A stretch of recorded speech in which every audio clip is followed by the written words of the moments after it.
नमस्कार. आजचा व्हिडिओ असणार आहे बिडाचा जो तवा असतो किंवा बिडाची जी भांडी असतात ती वापरात कशी आणायची, म्हणजे त्याचं सीझनिंग कसं करायचं याबद्दल मी माहिती सांगणार आहे. तर हा जो तवा आहे आपण जेव्हा मार्केटमधून आणतो तो ऑलरेडी त्याला ऑइलिंग केलेलं असतं, तेल लावलेलं असतं. पण मी हा जो तवा आणला होता त्याला तेल वगैरे काहीच लावलेलं नव्हतं. तो घरी आणल्यानंतर मी त्याला घासणीने घासून घेतला आहे. त्याच्यावर खूप सारी मळ असतो, खळ असतो हा असा. तर त्याला घासणीच्या साह्याने पुढून आणि मागून दोघं साईडने आपल्याला घासून घ्यायचे. तर सगळं जे काळं पाणी असतं ते याचं निघून जातं.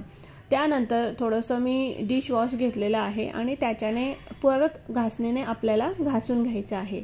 लक्षात ठेवा, फक्त पहिल्यांदाच आपल्याला घासणीचा वापर करायचा आहे, तारेच्या घासणीचा वापर. त्यानंतर आपल्याला तारेच्या घासणीचा वापर करायचा नाही आहे.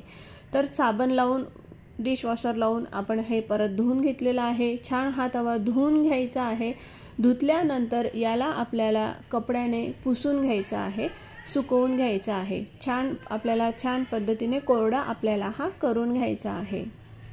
तर बघा, याला कोणी बिडाचा तवा म्हणतो, कोणी भिडाचा तवा म्हणतं, काही म्हणू द्यात. पण याच्यात बनवलेले जे पदार्थ असतात ते आपल्या आरोग्यासाठी खूप फायदेशीर असतात. याच्याने आपल्या आरोग्याला खूप सारा फायदा होतो. तर आता हा सुकून झालेला आहे आपला. तर तुमच्याकडे ब्रश असेल तर तुम्ही ब्रशचा वापर करू शकता तेल लावायला, किंवा नारळाची जी वरची करवंटी असते ती देखील तुम्ही घेऊ शकतात, किंवा कांद्याचा वापर तुम्ही करू शकतात. तर आपल्याला पुढून आणि मागून दोघं साईडने आपल्याला शेंगदाण्याचं तेल हे लावून घ्यायचे. म्हणजे माझ्याकडे शेंगदाण्याचं तेल होतं म्हणून मी ते लावलं. तुम्ही रोजच्या वापरातलं तुमचं जे तेल असेल ते तुम्ही इथं तव्याला हे पुढून मागून सगळं छान असं लावून घ्यायचं आहे. तेल लावल्यानंतर आपल्याला गॅसची फ्लेम ऑन करायची आहे आणि गॅसवर हा तवा ठेवायचा आहे. गॅसवर तवा ठेवल्यानंतर आपल्याला तवा छान असा तापू द्यायचा आहे. तापून झाल्यानंतर त्याच्यामध्ये 2-3 पळ्या तेल आपल्याला टाकायचं आहे. आता याच्यामध्ये 3-4 हुबे कापलेले कांदे आपल्याला टाकायचे आहेत आणि ते खरपूस असे भाजून घ्यायचे आहेत. कांदे भाजीपर्यंत तुम्ही दुसरं काम देखील करू शकतात. कांदे तांबूस रंगाचे होईपर्यंत आपल्याला भाजून घ्यायचे. मग तवा थंड होऊ द्यायचा आहे, तो झाकून ठेवायचा आहे. 12 तास आपल्याला हा तवा झाकून ठेवायचा आहे.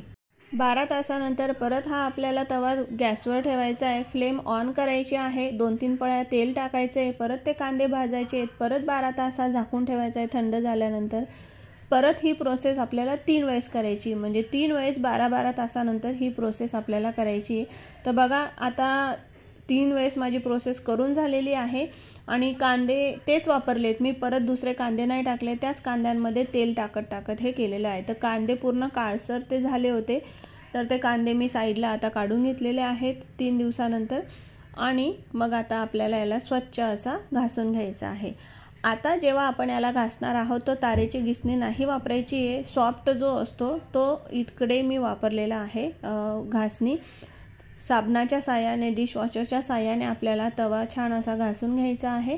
एकदा झाला धुवून आपला, परत दुसऱ्यांदा याला धुवायचे. तर बघा, याच्यात काय असतं ना, जे काळपटपणा असतो तो काळपटपणा याचा निघाला पाहिजे. म्हणजे जो काही पदार्थ आपण बनवणार आहे तो काळा पडणार नाही आणि काही मातीचे कण असतील ते देखील याचे निघून जातील. या पद्धतीने आपल्याला 2 वेळेस हा तवा धुवून घ्यायचा आहे. छान असा धुतल्यानंतर आता याला आपल्याला कोरडा करून घ्यायचा आहे.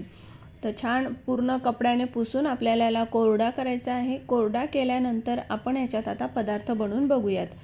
तर याला गॅसवर ठेवलं. पहिले पूर्ण सगळीकडे तेल आपल्याला लावून घ्यायचं आहे. मी ब्रशच्या साह्याने लावलं आहे. तुम्ही नारळाच्या करवंटीने लावू शकतात किंवा कांद्यानेही लावू शकतात. तेल लावल्यानंतर मग आपल्याला गॅसची फ्लेम ऑन करायची आहे. तवा चांगला तापल्यानंतर आपल्याला इकडे बॅटर टाकून घ्यायचं आहे. तर बघा, हे पहिलं माझं आहे. तर मी इकडे बॅटर टाकलेलं आहे. मी घावणं बनवून बघते तांदळाच्या पिठाचं. पहिल्यांदाच मी घावणं बनवते, या अगोदर मी कधी बनवलं पण नव्हतं. तर बॅटर आपलं टाकून झालं आहे. छान जाळीदार असं दिसतं आहे. तर बघूया आता पुढे काय होतं ते. तर गॅसची फ्लेम ही ऑनच ठेवायची, म्हणजे चांगलीच ठेवायची आहे.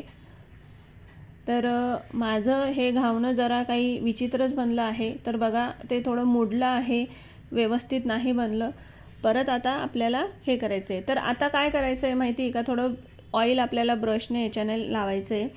हे जे पदार्थ आपण आता पहिल्यांदा बनवतोय तर 4 ते 5 जे डोसे किंवा घावणे जे असतील आपण जे बनवतोय ते आपल्याला खायचे नाही आहेत, कारण की ते काळपट निघतात, त्याला मातीचे कण हे लागलेले असतात, तर ते खायच्या लायकीचे नसतात.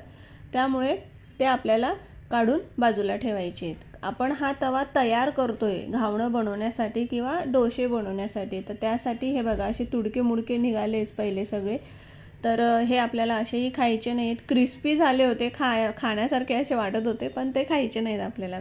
आता हे पुढचे मी बनवलं आहे तिसरं, तर तिसरं देखील थोडंफार आलं आहे व्यवस्थित.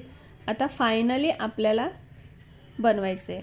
तर बघा छान अशा पद्धतीने आपला हा, आता मी इथं डोसा बनवून घेते आहे. तर हा जो डोसा आहे टाकला आहे आपण, तर तो इझिली निघतोय. आता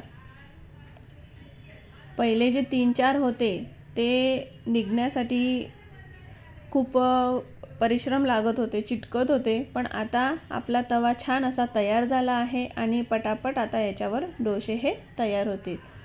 तर बघा टाकलंय डोशाचं बॅटर आणि लगेच तो निघतोय, काही मेहनत लागत नाही आहे, वरच्यावर तो अलगद निघतो आहे. तर अशा पद्धतीने हा तवा आपला हा तयार झालेला आहे. जेव्हा पण आपण हा तवा आता वापरून झाल्यानंतर जेव्हा आपण याला घासणार आणि ठेवणार, तर त्याला तेल लावून एका पिशवीमध्ये आपल्याला ठेवायचा आहे, कारण की हा हवेच्या म्हणजे ऑक्सिजनच्या संपर्कामध्ये आला तर काय होतं, तो गंजतो. त्यामुळे त्याला थोडं तेल लावा आणि त्याला वापरत राहा.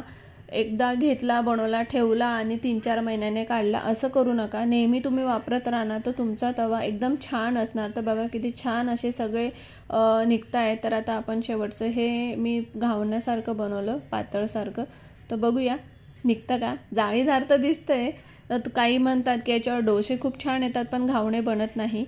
तर बघूया आता घावणं निघतं का नाही याच्यातनं. ते पहिले माझे वेगळे होते, ते घावणे आपण काढले होते ते मी साईडलाच ठेवले, ते खाल्ले नाही. आणि नंतरचे हे बघा, हे शेवटचं घावणं होतं, छान असं निघालं आहे. मग हे डोसे देखील खूप छान पद्धतीने निघाले आहेत. तर अशा पद्धतीने तुम्ही तुमचा लोखंडाचा बिडाचा तवा वापरात आणू शकतात आणि त्याचे छान असे डोसे देखील बनवू शकतात किंवा बाकीचे पदार्थ देखील तुम्ही त्या बिडाच्या तव्यावर हे बनवू शकतात. चला, अशा पद्धतीने मी माझा बिड्याचा तवा रुळवला आहे, वापरण्यासाठी तयार केला आहे. तर तुम्ही देखील तवा तयार करून बघा आणि त्याच्यावर डोसे घावणे मस्त बिनधास्तपणे करून बघा आणि मला कमेंटमध्ये सांगा तुमचे डोसे किंवा घावणे कसे झाले ते. हा तवा जो आहे तो मी 300 रुपयाला आणलेला आहे. भुलेश्वर मार्केटला मी गेली होती, तिथं पांजरापोळ म्हणून एक मार्केट आहे, तर त्या मार्केटला बाहेरच बसले होते, तर त्यांनी 600 रुपये सांगितले होते. मी बार्गेनिंग करून 300 रुपयाला तो आणलेला आहे.